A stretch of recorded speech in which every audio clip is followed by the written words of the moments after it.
اس episode کے شروعات میں ہم دیکھتے ہیں بورسا میں لوکاس اور صوفیہ تلوار بازی کر رہے ہوتے ہیں۔ دونوں کے درمیان زبردست مقابلہ ہوتا ہے اور آخر میں دونوں ایک دوسرے پر تلواریں تان لیتے ہیں۔ لوکاس پوچھتا ہے تم اتنا عرصہ کہاں تھی؟ جواباً صوفیہ کہتی ہے مجھے صحتیاب ہونے میں کافی عرصہ لگا۔ ساتھ ہی ہمیں وہ منظر دکھایا جاتا ہے جب صوفیہ کا علاج ہو رہا تھا، اور اس کے بعد ہمیں وہ منظر دکھایا جاتا ہے جب صوفیہ اپنے سپاہیوں کے ساتھ تلوار کی مشق کر رہی تھی۔ پھر لوکاس سے لڑتے ہوئے کہتی ہے میں نے موت کو بہت قریب سے دیکھا، میں نے اندھیرے میں انتظار کیا، میں نے اپنے آپ سے ایک وعدہ کیا کہ میں انتقام کی خاطر زندہ رہوں گی۔ ان کو برباد کرنے کے لیے فوج بھرتی کرنے میں کافی وقت لگا۔ عثمان سے انتقام لینے کی خواہش نے مجھے زندگی بخشی۔ موت میری سانس بن گئی، میں خود موت بن گئی۔ لڑتے لڑتے دونوں ایک دوسرے پر تلواریں پھر سے تان لیتے ہیں۔ صوفیہ مزید کہتی ہے میں صرف اسے ماروں گی نہیں بلکہ میں اس دنیا میں عثمان سے تعلق رکھنے والی ہر چیز کو مٹا دوں گی۔ لوکاس خوش ہوتے ہوئے تلوار زمین میں گاڑ دیتا ہے اور بازو پھیلاتے ہوئے کہتا ہے صوفیہ مجھے بہت خوشی ہے کہ تم واپس آ گئی ہو۔ اس کے ساتھ ہی دونوں پر جوش انداز میں ہاتھ ملاتے ہیں۔ لوکاس مزید کہتا ہے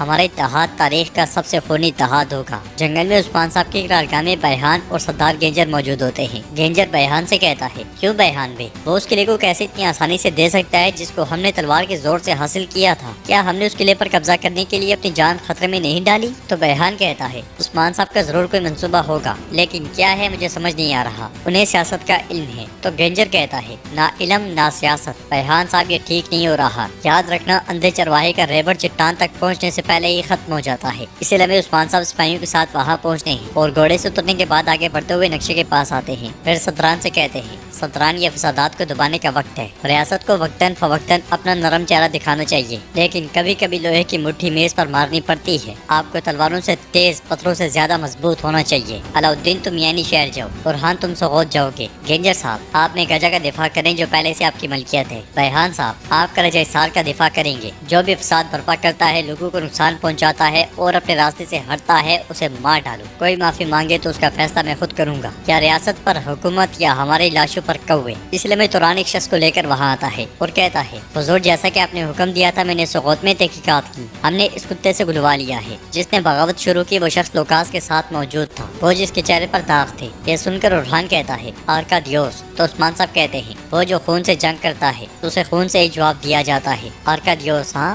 اب وہ جتنا جیے گا اتنا میرے لیے ذلت آمیز ہے۔ برہان البائی سے کہو کہ میں اس سے کرکائی کے مقام پر ملوں گا۔ اب سب کام پر لگ جاؤ۔ یہ سنتے ساتھ ہی سب چلے جاتے ہیں۔ کائی قبیلے میں ہزال ہولوفیرا سے کہتی ہے تمہیں سمجھ نہیں آ رہی کہ یہ کیا ہو رہا ہے؟ ہاں تم ایک شہزادی ہو اس لیے نہیں سمجھ پا رہی، لیکن اب اداس نہ ہو، میں تمہیں سب کچھ بتاؤں گی کہ قبیلے میں زندگی کیسے گزارنی ہے۔ ہولوفیرا پوچھتی ہے ہزال خاتون آپ کیا کہنا چاہ رہی ہیں؟ میں سمجھی نہیں۔ تو ہزال کہتی ہے کیا تم دیکھ نہیں رہی کہ یہ پہلے دن سے ہی لوگوں کو تمہارے خلاف بھڑکا رہی ہے؟ ہولوفیرا پوچھتی ہے کون؟ گونچا۔ تو ہزال کہتی ہے جی ہاں گونچا۔ کئی خواتین تمہیں بغاوت کا ذمہ دار سمجھتی ہیں، اس کی وجہ یہ ہے کہ گونچا خاتون انہیں اکسا رہی ہے، اس طرح وہ اپنے بچے کا انتقام تم سے لے رہی ہے۔ مگر ہولوفیرا کہتی ہے نہیں، آپ گونچا کو اچھی طرح سے نہیں جانتی، وہ ایسا کچھ نہیں کر سکتی، میں چلتی ہوں۔ یہ کہتے ساتھ وہ جیسے ہی آگے بڑھتی ہے تو ہزال کہتی ہے بیٹی تم بھی گونچا خاتون کو نہیں جانتی، دوستی ختم ہو گئی، اب سے تم دونوں ایک دوسرے کی دیورانیاں ہو، صرف دو دیورانیاں نہیں بلکہ رقیب ہو۔ اس لمحے انہیں لوگوں کی آوازیں سنائی دیتی ہیں عثمان صاحب نے کراسی صاحب کو کرادین قلعہ دے دیا۔ عثمان صاحب قلعہ کیسے دے سکتے ہیں؟ اگلے لمحے بالا خاتون بیگم کے ساتھ قبیلے میں داخل ہوتی ہیں۔ لوگ مزید کہتے ہیں ہم نے اسے شہیدوں کے خون سے حاصل کیا تھا، عثمان صاحب ایسا کچھ کیسے کر سکتے ہیں؟ یہ سنتے ساتھ ہی بالا خاتون گھوڑے سے اترتی ہیں اور لوگوں کے سامنے جا کھڑی ہوتی ہیں۔ ہولوفیرا اور ہزال بھی اس طرف آ جاتی ہیں۔ بالا خاتون کہتی ہیں حضرات اور باجیان، عثمان صاحب کے حکم سے کرادین قلعہ کراسی صاحب کا بن گیا۔ آپ کی بات صحیح ہے، لیکن ابھی تک یہ ترکوں کا گھر ہے۔ اب ہمارا فرض ہے کہ بغاوت کی آگ کے باقی ماندان گھروں کو بجھائیں۔ اس بغاوت نے سغوت کو بہت نقصان پہنچایا ہے۔